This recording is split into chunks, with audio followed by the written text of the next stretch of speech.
America और चीन दुनिया की दो सबसे बड़ी ताकतें, दो ऐसी महाशक्तियां जिनकी हर मुलाकात सिर्फ एक राजनीतिक कार्यक्रम नहीं होती बल्कि दुनिया के लिए आने वाले समय का संकेत बन जाती है।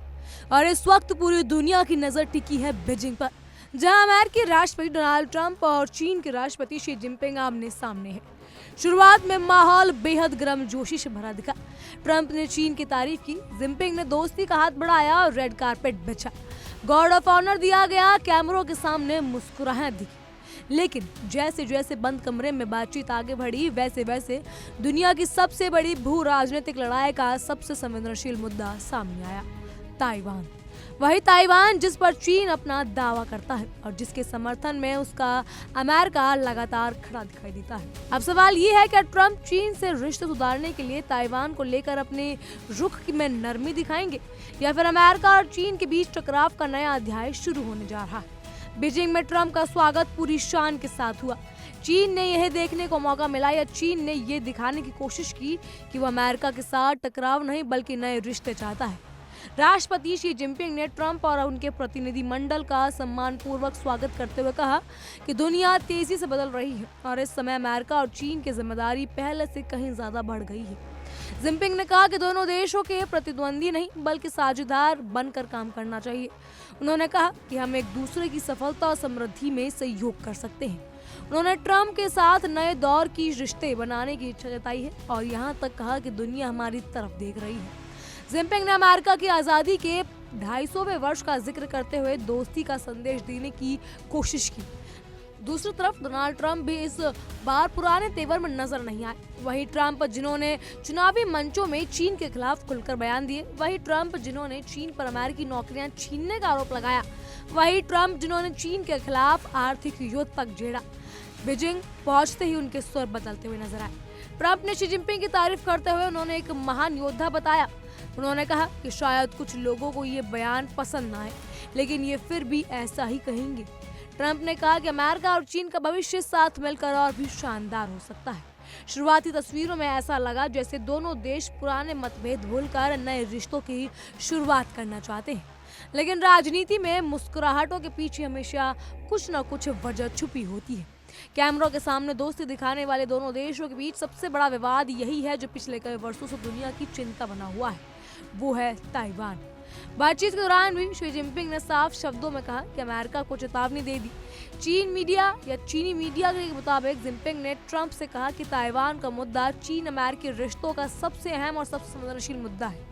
उन्होंने कहा कि अगर इस मुद्दे को सही तरीके से नहीं संभाला गया तो दुनिया की दो सबसे बड़ी अर्थव्यवस्थाओं के बीच टकराव पैदा हो सकता है। जिनपिंग ने साफ कहा कि ताइवान स्ट्रेट में शांति ही चीन और अमेरिका के रिश्तों की असली बुनियाद है। चीन का यह बयान केवल एक राजनीतिक टिप्पणी नहीं माना जा रहा, बल्कि इसे सीधे तौर पर अमेरिका को दी गई रणनीतिक चेतावनी के रूप में देखा जा रहा है, क्योंकि चीन लंबे समय से कहता आया है कि ताइवान उसका हिस्सा है और अगर जरूरत पड़ी तो वह बल प्रयोग करके अपने नियंत्रण में ताइवान को ले सकता है।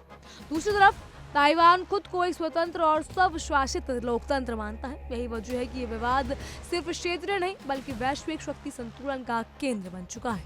बहरहाल इन सब पर देखिए हमारी एक खास रिपोर्ट। अमेरिका और इजराइल दोनों ही लगातार ईरान के परमाणु कार्यक्रमों को रोकने की कोशिश में लगे हैं, लेकिन ईरान में जो भूकंप आया उससे ये आशंका जताई जा रही है कि ईरान ने परमाणु बम तैयार कर लिए हैं, क्योंकि ईरान के पास पर्याप्त संसाधन भी हैं और वजह भी साफ तौर से है।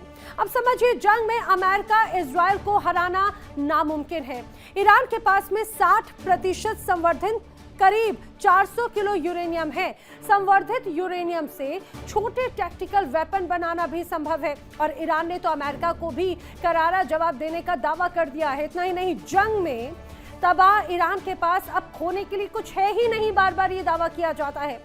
आखिरी विकल्प के तौर पर परमाणु हमले ही एक तरह से संभव नजर आ रहे हैं। अब आप ये समझिए, ईरान के पास में करीब 60% तक संवर्धित लगभग 440 किलो यूरेनियम है। हालांकि ईरान ये दावा करता रहा है कि उसका परमाणु कार्यक्रम नागरिक जरूरतों के लिए है। अब ऐसे में सवाल ये उठता है कि अगर हथियार नहीं बनाने थे तो आखिर संवर्धन का स्तर 60% तक ले जाने की जरूरत ही क्या थी। आइए वो भी आपको बता देते हैं, नागरिक जरूरतों के लिए यूरेनियम के संवर्धन का स्तर आखिर कितना रखना जरूरी होता है। बिजली उत्पादन के लिए कहा जाता है ज्यादातर रिएक्टर्स में मात्र 3 से 5% तक संवर्धित यूरेनियम का इस्तेमाल होता है। कुछ उन्नत रिएक्टर्स के लिए 5 से 20% तक संवर्धन स्तर की जरूरत होती है।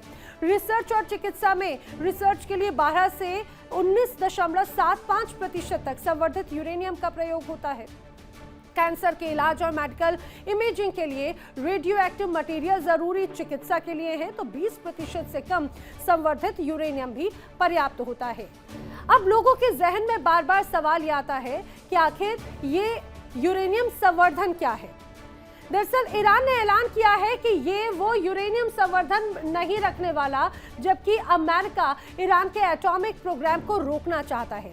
इस पूरे विवाद में यूरेनियम संवर्धन की बात हो रही है, लेकिन आखिर ये यूरेनियम संवर्धन है क्या?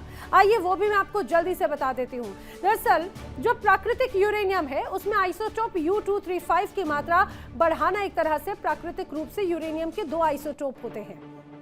पहला आइसोटोप U-238 जो कि प्राकृतिक रूप से मिलने वाले यूरेनियम की अगर बात की जाए तो 99.30% होता है, जिसे U-23 एक तरह से कहा जाता है। इससे बम नहीं बनाया जा सकता, समझिए। ये अब एक तरह का आइसोटोप है। अब जो दूसरा आइसोटोप है वो है U-235 जो कि प्राकृतिक रूप से मिलने वाले यूरेनियम में 0.7% एक तरह से कहा जाता है U-235। अब इससे बम बनाया जा सकता है, भले ही इसकी मात्रा कम है लेकिन बड़ा घातक है। गैस सेंट्रीफ्यूज प्रणाली से एक तरह से यूरेनियम संवर्धन होता है। यूरेनियम को गैस के रूप में सेंट्रीफ्यूज में डाला जाता है और सेंट्रीफ्यूज को काफी तेजी से घुमाया जाता है। घूमते हुए सेंट्रीफ्यूज में U-238 बाहर और U-235 अंदर रहता है। U-235 का संवर्धन हिस्सा 90% से ज्यादा होने पर एक तरह से वेपन ग्रेड तैयार किया जाता है। वेपन ग्रेड यूरेनियम एक परमाणु बम के लिए चाहिए 15 से 20 kilo high enriched uranium. Iran के पास में 20 से 25 बम बनाने के लिए पर्याप्त यूरेनियम है और यही बड़ी चिंता कई अन्य देशों की है। दुनिया जिस तबाही से डर रही थी आखिर वही हुआ। डोनाल्ड ट्रंप की सीधी सीधी धमकी, जिसके बाद ईरान ने वो ब्रह्मास्त्र चल दिया जिससे अमेरिका के पसीने छूटते हैं। ईरान ने साफ कर दिया है कि अब समझौता भाड़ में गया। उसने अपनी परमाणु और मिसाइल शक्ति का वो घातक प्रदर्शन कर दिया जिसने वॉशिंगटन में हड़कंप मचा दिया। लेकिन ट्रंप भी पीछे हटने को तैयार नहीं। उन्होंने दो टूक कह दिया है कि अगर ईरान नहीं रुका तो उसका वजूद ही नक्शे से मिटा दिया जाएगा। क्या मिडिल ईस्ट अब तीसरे विश्व युद्ध का केंद्र बनने वाला है? क्या महाशक्तियों की ये जंग पूरी दुनिया को राख कर देगी? पिछले कुछ वर्षों में चीन ने ताइवान के आसपास अपने सैन्य अभ्यास तेजी से बढ़ाए। चीन लड़ाकू विमान लगातार ताइवान के एयर डिफेंस जोन के करीब उड़ान भरते रहे। समुद्री गतिविधियां बढ़ाई गई। दुनिया भर के रणनीतिक विशेषज्ञों का मानना है कि चीन ताइवान पर दबाव बढ़ाकर अमेरिका को संदेश देना चाहता है कि एशिया में अंतिम शक्ति वही है। लेकिन चीन के सामने सबसे बड़ी चुनौती है अमेरिका। अमेरिका खुलकर ताइवान का समर्थन करता है। डोनाल्ड ट्रंप भी हमेशा से ताइवान के पक्ष में खड़े दिखाई दिए। पिछले साल अमेरिका ने ताइवान के लिए $11 अरब की हथियार पैकेज को मंजूरी दे दी थी। हालांकि अब वो पूरी तरह लागू नहीं हो सका, लेकिन चीन ने इसे बेहद गंभीरता से लिया। चीन का मानना है कि अमेरिका ताइवान को हथियार देकर एशिया में अपने प्रभाव को बनाए रखना चाहता है।